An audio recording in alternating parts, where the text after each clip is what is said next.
இப்போ நம்ம எதை பற்றி டிஸ்கஸ் பண்ண போகிறோம்னா சிறுது வெளிச்சம் அப்படின்ற எஸ் ராமகிருஷ்ணன் அவர்கள் எழுதிய புத்தகம் தான். இந்த புத்தகத்தை பற்றி தான் நம்ம நிறைய ஒரு 10 வீடியோஸ் கிட்ட போட்டிருப்போம். ஏன்னா இந்த புத்தகத்தில் அவ்வளோ இன்ஃபர்மேஷன் இருக்குது. நான் இதுக்கு முன்னாடி உள்ள வீடியோவிலே சொன்ன மாதிரி அந்த பெரம்பலூர் புக் ஃபெஸ்டிவல் போய் அவர்கிட்ட இதை சொல்லி இதில் அவரோட சிக்னேச்சரே வாங்கியிருந்தேன். அதில் மிக்க அன்புடன் எஸ் ராமகிருஷ்ணன் அப்படின்னு சொல்லி போட்டு கொடுத்துருந்தாங்க. ஸோ இப்போ அதே புத்தகத்தில் அந்த சாப்டர் 10ல் மூன்று கரையுள்ள ஆறு அப்படின்ற ஒரு தலைப்புக்கில் ஒரு விஷயத்தை சொல்லியிருக்காங்க. ஸோ அதை தான் நம்ம பார்க்க போகிறோம். என்னென்னா புத்தக சந்தையில் ஒரு இளம்பெண் புத்தகம் வாங்க வராங்க. அவரோட உருப்பசி அப்படின்ற ஒரு நாவலை வாங்க வர்றாங்க. ஒரு பெண் எஸ் ராமகிருஷ்ணன் அவர்கள் எழுதியதை அதில் கையெழுத்து போட்டு கொடுங்க அப்படின்னு சொல்லிட்டு கேட்குறாங்க. அதுக்கு அவர் எந்த உன்னோட பேர் என்னம்மா அப்படின்னு சொல்லி கேட்டோடனே அதுக்கு அந்த பெண் சொல்கிறாங்க அனித்யா அப்படின்றாங்க.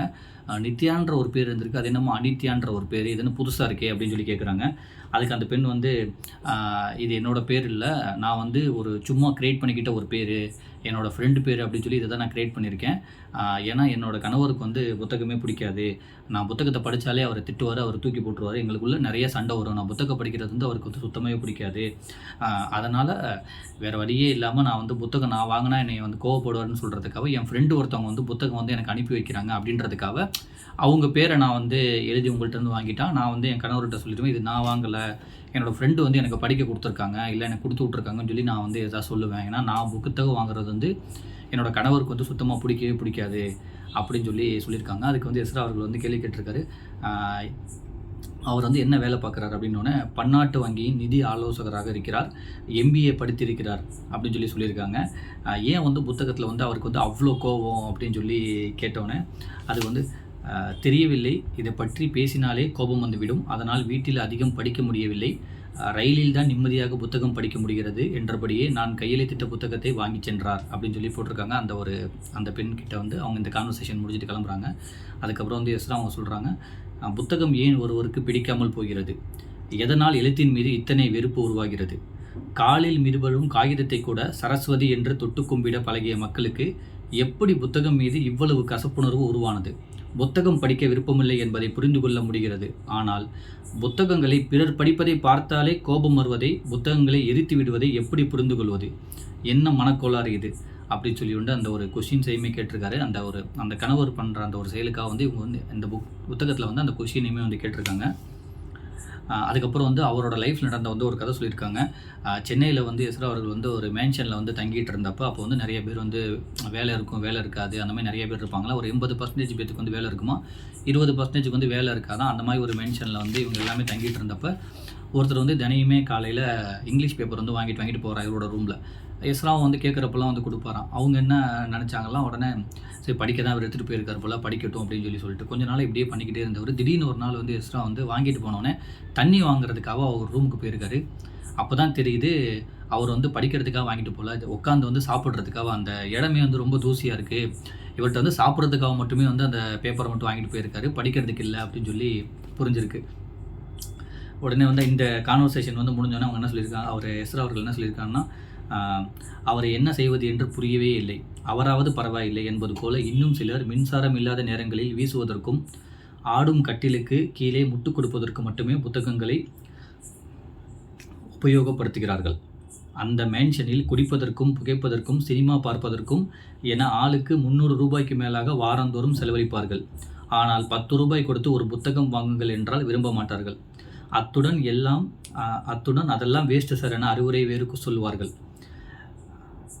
இந்த மனப்பாங்கு இன்று பெரும்பாலானோருக்கு ஏற்பட்டு இருக்கிறது அப்படின்னு சொல்லிட்டு கடந்த சில ஆண்டுகளில் தமிழகம் எங்கும் புத்தக கண்காட்சிகள் சிறப்பாக நடந்துள்ளன. கோடிக்கணக்கான ரூபாய்களுக்கு புத்தகங்கள் விற்பனையாகின்றன என்கிறார்கள். இதன் மறுபக்கம் முன் எப்போதையும் விட புத்தகங்களின் மீதான ஏளனமும் வெறுப்பும் புறந்தள்ளலும் இப்போதுதான் அதிகமாக இருக்கின்றன. அது எப்படி என்றுதான் புரிந்து கொள்ளவே முடியவில்லை அப்படின்னு சொல்லிட்டு அப்புறம் இன்னொரு கதை இதில் சொல்லியிருக்காங்க. அது என்னென்னா, 6 மாதங்களுக்கு முன்பு தஞ்சை மாவட்ட கிராமத்தில் நடந்த ஒரு நூலக விழாவுக்கு சென்றிருந்தேன்.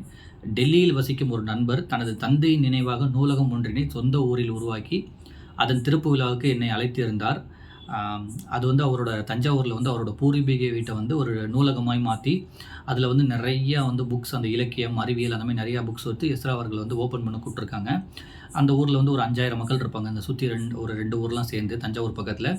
இவர் அந்த லைப்ரரி ஓப்பன் பண்ணியிருக்காரு. எல்லாமே படித்து தெரிஞ்சுக்கிட்டோன்னு ஒரு 10 நாளுக்கு அப்புறம் கால் பண்ணியிருக்காங்க. சார் 10 நாளா கொஞ்சம் பேர் வந்து அந்த திறப்பு விழாவுக்கு வந்து நிறைய பேர் வந்திருக்காங்க. ஆனா அதுக்கப்புறம் படிக்கிறதுக்கு வந்து ஆளுங்க வந்து கொஞ்சம் கொஞ்சமா குறைஞ்சுக்கிட்டே இருந்திருக்காங்க.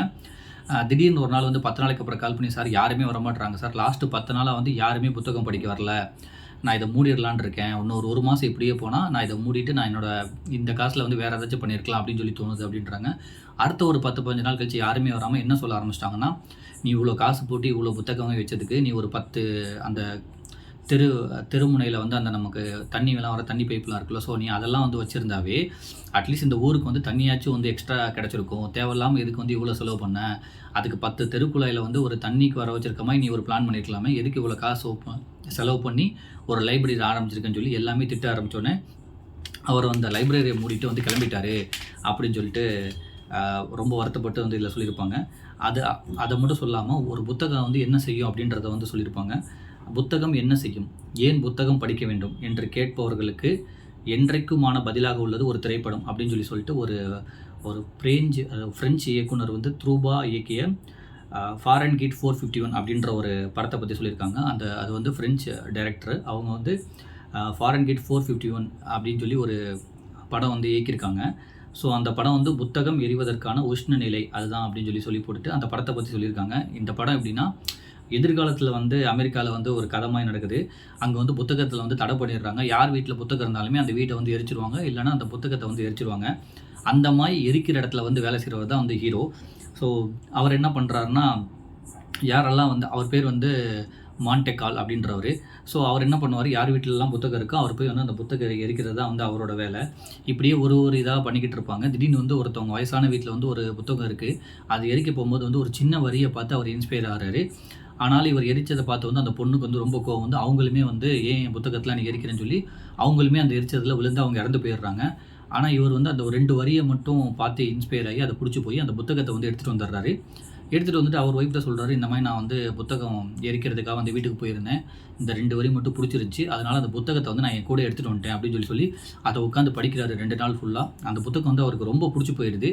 மறுபடியும் என்ன பண்ணுறாருன்னா, இப்படி யார் யார் வீட்டுக்கெல்லாம் இந்த மாதிரி ஒரு இன்ஃபர்மேஷன் வருதோ, இவர் இங்கேருந்து கிளம்பி புத்தகத்தை வந்து நான் எரிக்க போகிறேன்னு சொல்லி அதை திருடிட்டு வந்து இவர் வந்து படிக்க ஆரம்பிச்சிடுறாரு.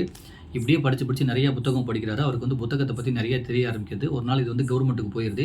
இவர் இப்படி பண்ணிக்கிட்டு இருக்காரு. அதாவது புத்தகம் இருக்க வீடெல்லாம் வந்து நீங்கள் போய் அந்த புத்தகத்தெலாம் வாங்கி எரிச்சிடணும், யாரையும் படிக்க விடக்கூடாது. அதுதான் அந்த படத்தோட கதை. இவர் இப்படிலாம் போய் ஒரு புக்கில் வந்து இன்ஸ்பயர் ஆகி அந்த புக்கை திருடிட்டு இவரே படிக்க ஆரம்பித்தோடனே அது தெரிஞ்சு இவரை வந்து தேட ஆரம்பிக்கிறாங்க. இவருமே வந்து தப்பிச்சு போகிறாரு.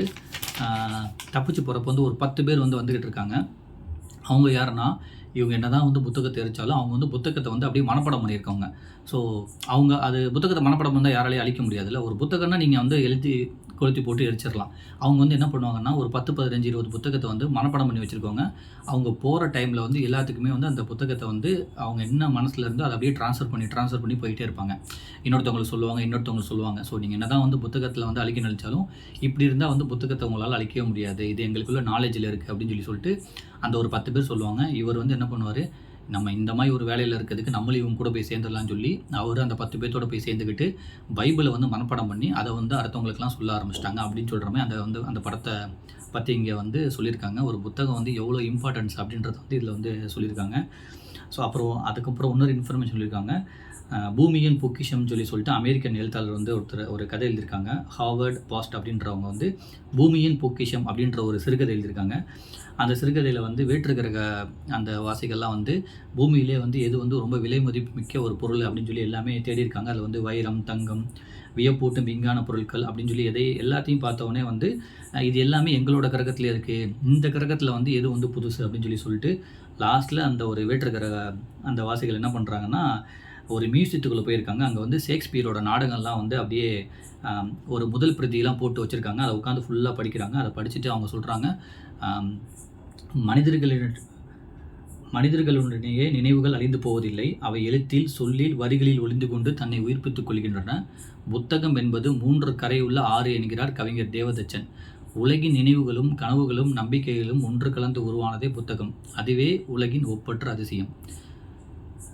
உலகின் நினைவுகளும் கனவுகளும் நம்பிக்கைகளும் ஒன்று கலந்து உருவானதே புத்தகம். அதுவே உலகின் ஒப்பற்ற அதிசயம்.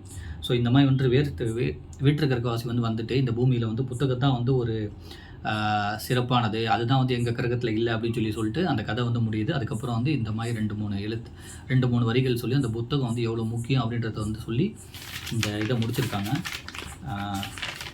3 கரையுள்ள ஆறு அப்படின்னு சொல்கிறத வந்து முடிச்சிருக்காங்க. ஸோ வாய்ப்பு இருந்தால் இந்த சிறிது வெளிச்சம் அப்படின்ற ஒரு புத்தகத்தில் வந்து படித்து பாருங்கள். நிறைய இன்ஃபர்மேஷன் வந்து இதில் இருக்கும். எழுத்து பிழை நான் வாசிக்கும் போது ஏதாச்சும் சின்ன சின்ன பிள்ளையாக இருந்தால் அதை நான் அடுத்தடுத்து திருத்திக்க வந்து ட்ரை பண்ணுறேன். ஏன்னா இப்போ தான் நானும் ரொம்ப நாளைக்கு அப்புறம் ஒரு 8 மாதமாக தான் இப்போ நான் வாசிக்க ஆரம்பிச்சிருக்கேன். ஒரு 10 வருஷமாக எனக்கும் இந்த ஒரு புத்தகத்துக்குலாம் வந்து ஒரு பெரிய தொடர்புலாம் இல்லை. இப்போ தான் அந்த இலக்கியம் புத்தகம்லாம் படிக்க ஆரம்பிக்கிறேன். ஆனால் இந்த புக்கை வந்து நான் ஃபுல்லாக படித்து முடிச்சிட்டேன். அதனால தான் ஒரு பார்ட்டாக வந்து ஒரு வீடியோவில் சொல்லிகிட்டு இருக்கேன். சரி, வாய்ப்பு இருந்தால் நீங்கள் நேரம் ஒதுக்கி முடிஞ்சால் படித்து பாருங்கள். நன்றி.